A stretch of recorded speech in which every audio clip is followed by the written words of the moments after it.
Thank you, Fatih. The questions later will be, I think, and thank you that you try to explain the peculiarities of the system, because despite that we are close allies, I mean Turkey and Ukraine, a few people in Ukraine understand how operate the political system in Turkey, how operate the law firms, lobbyists, how you tackle all the problems, what are the cooperation between government, between private sector, between civil society. We know the system of United States quite well. I mean, we in Ukraine because of the geopolitical things, but Turkey is quite out of understanding of many even professionals. Thank you that you try to combine all the problems. Well, the next speaker, Faruk Aktay, is absent. He has an urgent matter. He will come later in the evening and will participate in the other panel. That's why I address directly to Surya Sadasivan and address directly, if I'm not mistaken, she's online, yes? Hi, Surya. I immediately give you the possibility to explain and to express your point of view about the speech which you emphasized. This is the practice of lobbyism in different countries, actually. Surya, please.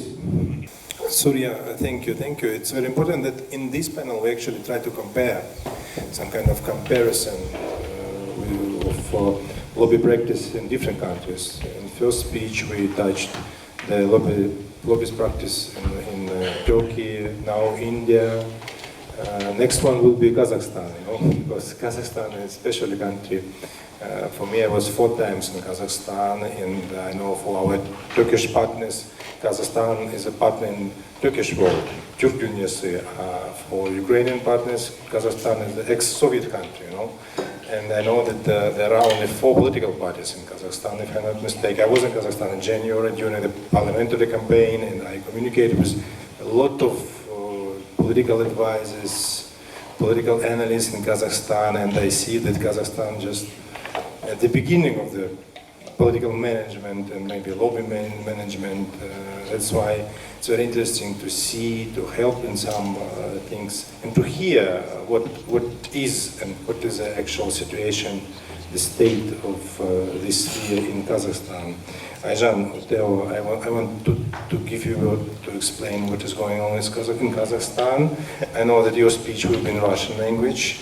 That's why the people who cannot understand Russian, please use your phones for translation. Ayjan, you ask us to help you in networking with American lobbyists. This is a good opportunity. We have already found 1, 2, maybe. And there is also the third one, professional political lobbyist. His name is Egon Cholokyan. He's online. He's officially registered, as I understood, lobbyist in the United States. If I'm not mistaken, he is already online with us. Yes? Egon Cholokyan.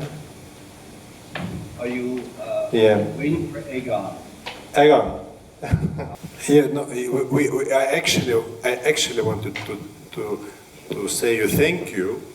And because we have some limits concerning the time, but I think that later our participants will ask you some questions. Mr. Cholokyan, thank you very much indeed for your thank you, everybody. Yeah, very philosophical, I would say, speech, because you touched very important things. For me, for a person who has actually PhD in philosophy, it was very interesting to hear the penetrating things concerning the lobbyism, because you try to explain the difference between lobbyism and the other activities, and not what kind of business can be in lobby, and not every let's say lobby practice or lobby tools can be used for promotion of all kind of business activities. So, I mean, it's a very interesting point of view. Now we can move to Ukraine and to our representative from Ukraine, Mrs. Halina Khailo. Yes?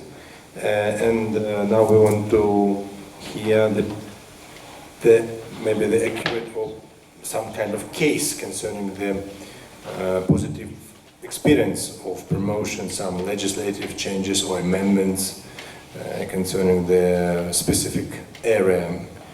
Galina, please. Thank you. It's very complicated question. I would say we should analyze it much more serious, because I personally also connected with some, not connected, I helped in some promotion and lobby in Ukraine, some cryptocurrencies, bourses, cryptocurrencies, companies, you know. Cryptocurrency, this has, in my opinion, as a lawyer, but actually for many years not practiced as a lawyer, more like a political analyst, but the same problems which we have with cryptocurrency, the same problems we have with the lobby activities in Ukraine. They are not quite enough regulated. And a lot of people, politicians first of all, politicians, they use this situation. For example, in Ukraine, I know the situation when the son on one of the MP members in our parliament, the Ukrainian parliament, signed a declaration, tax declaration, and used cryptocurrency just to avoid the tax system, I mean tax evasion, you know. I know precisely the case, who did it, who helped to do this, and nobody reacted. It's not good, not good. It's not lobbyism, in my opinion. That's why we should find the wise decision. And when we speak about the post-Soviet countries, as I mentioned, I was in Kazakhstan, I was in Tajikistan, I was in Uzbekistan, and now I want to introduce you Mr. Shaikh Kazabek, and maybe he can give us some generally summary comparison concerning the Central Asia countries, as I understood from his panel speech, as I understood. Mr. Sheikh Kazabek, did you hear us? Do you hear us? Okay, my colleague Andrei Buzarov, co-moderator, have also some questions. Please, Andrei. Thank you for such kind of gathering. And I'm a political analyst and political advisor. Actually, I have been working for many years with Ukrainian politicians, as the majority of the participants from Ukraine, actually. And I have one question to Tim and one short question to Mr. Kofi concerning the situation. I absolutely agree with Mr. Kofi about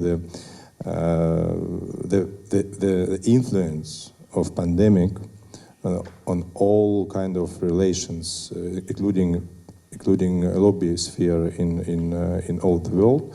And in our country, 2 weeks ago, there was a very interesting situation when our president said that he has SMS and chat communication with one of the defendant of the criminal cases, you know.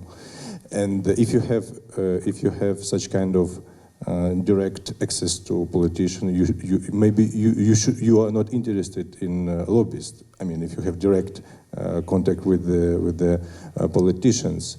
And the other problem, the second question, mostly to Tim, this is the problems of the relations. You said about the relation. The major tool of the lobbies, this is relations. When you analyze the history of Ukraine, you will see that all initiatives concerning the regulating the process of lobbyism, they goes from the bottom of the society, from the civil society, and not from the MPS members, from the politicians. They go from civil society to regulating the process of lobbyism. This is a problem concerning the regulatory system. So one question to Tim, how we can persuade our politicians to create such kind of system of regulating of lobby system. And one question to Mr. Kendall Kofi concerning the future, actually, what will be the future? Can the pandemic destroy the classical lobbyism, or it can only transform the classical lobbyism? Thank you. Thanks for your very, very brief and very professional introduction, I would say, to our panel. As a moderator, I want to change the system of our statements, our speeches. I want first all our participants explain their ideas, and then we can discuss together. And I have a special request to all the audience: not be shy, not be timid. You should be involved to the process of the questioning of the discussion, because you know that this is unique opportunity to ask what is going on in the world and to ask what will be the, you said, pandemic, post-pandemic. I actually don't know when will be the world after pandemic, because we are actually in pandemic, but the understanding the role and the place of international relations and the international government relations, GR sector, is very important. That's why we have a unique opportunity to discuss about this. Mr. Kendall Coffey, during the first panel, said that he never used Zoom. I also never used Zoom because I accustomed to use Skype mostly, you know. But now I think the situation has changed. We changed, but we should use both Zoom and social networking, I think. So the next panelist, Mr. Ayub Murat Aydin, please. Thank you, Mr. Ayub. It's good that we don't have problems. I think it means that the political system is quite stable, you know. It's very good, because I think that the countries with a stable political system and with a strong foreign policy, they always attracts the attention of other countries to understand what is going on inside. That's why I want to ask Tim Schelberg, what is going on in lobbying practices and process in the US, because we don't know the new trends and prospects of your country. Because, for example, 2 years ago, Rudy Giuliani came in Ukraine. He came a lot of times, and we regarded Rudy Giuliani as the best and the symbol of GR sector in the United States. But now, 2 years later, he has problems with FBI, he has problems with law. So he did something wrong, I think. What can you advise, and what are the practice and trends now in the United States, despite all the problems, and after Trump era, I would say?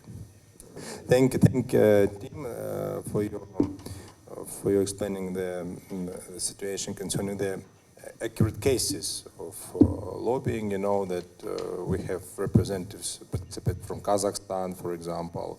And in this year, I was in Belarus, and was in Tajikistan, I was in Kazakhstan. I compare all post-Soviet countries. I understand that how far we, even Ukraine and the other countries, how far from the real system of lobbying, I would say. Because due to Katya Odarchenko, to other our lawyers, lobbyists, we try to build such kind of system, but it's we need time to understand and then to build, I would say.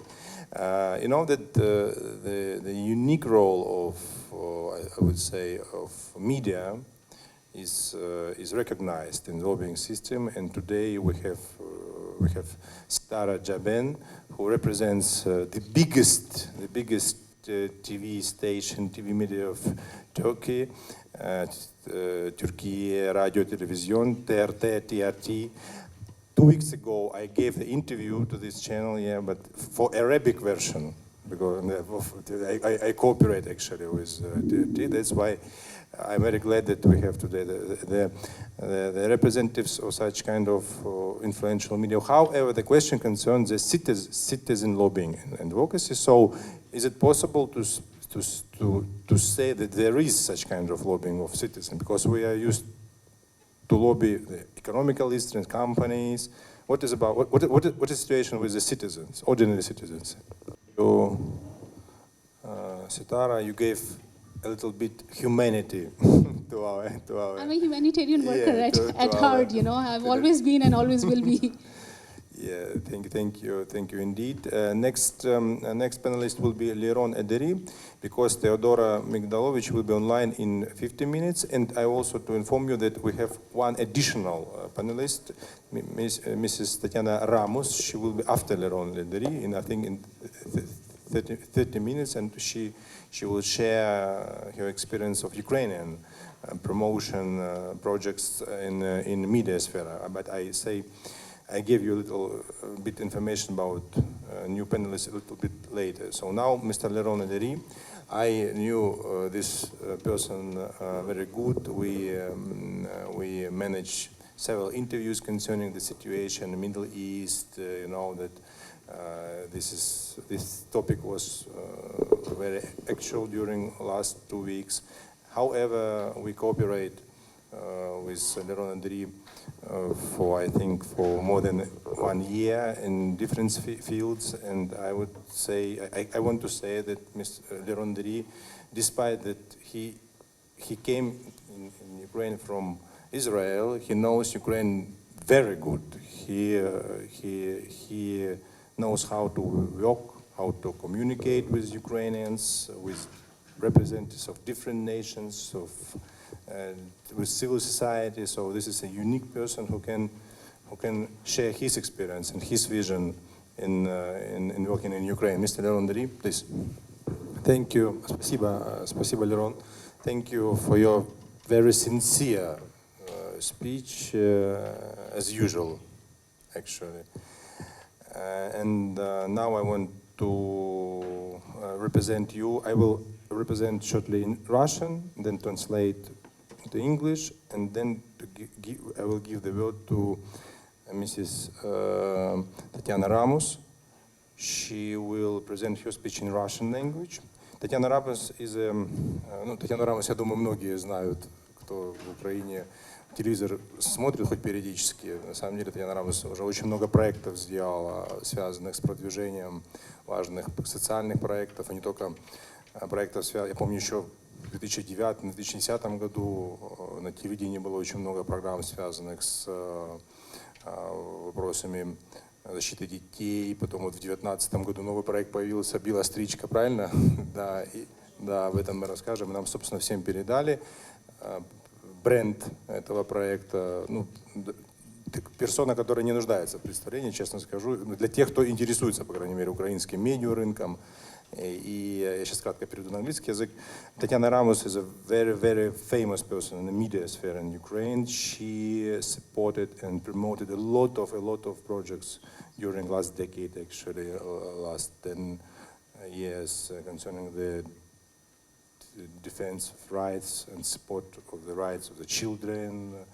She tried always to combine the politics and the social sphere, and now you see the proof.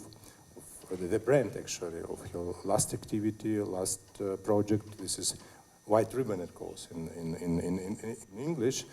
So actually, Tatiana will represent herself. Пожалуйста, Татьяна, пожалуйста. Thank you. Спасибо, Tatiana. Thank you. For me, it was very interesting to hear your experience of networking.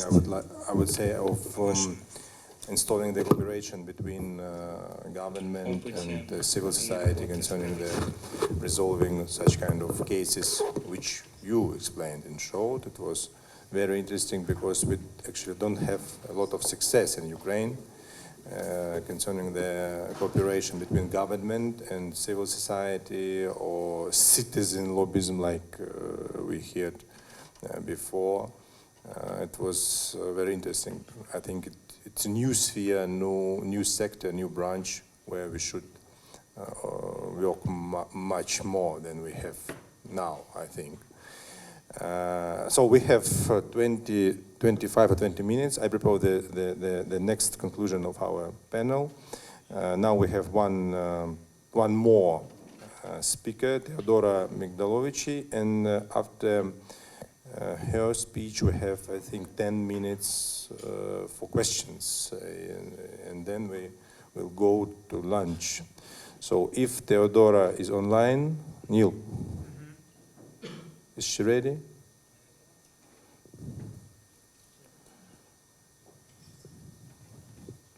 If not, we can We can. Actually, we partly discussed some questions concerning the new lobbyists, brands, companies, and talent to complement official institutions in the new media era. It's very interesting to hear the Do you manage to hear me? Yeah, Theodora. We hear you. All good? Theodora, hi. Everything's fine? Do you manage to hear me? Yes, See my screen? we're all ready to hear you. Yeah.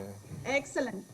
So, Theodora, I have already explained to the audience, to the participants, the topic of your speech. We actually touched some questions which you're going to introduce, because we have here the panelists, the lobbyists from Turkey, from United States, in the future of GR sector, of lobbyism, and the new brands and media sphere. They're very interesting. So Theodora, can you present your vision of the current situation? And you can start actually, despite, did you hear us or no? Thank you, Theodora. So we have 10 or 15 minutes for the audience. I ask the audience, the participants, to be much more active. And I think you have maybe some examples, some cases, some interesting cases, or you just want to precise some information. It's a good opportunity to ask questions in Russian or in English or Ukrainian language, and we will introduce them. Who will ask the first questions? Katerina?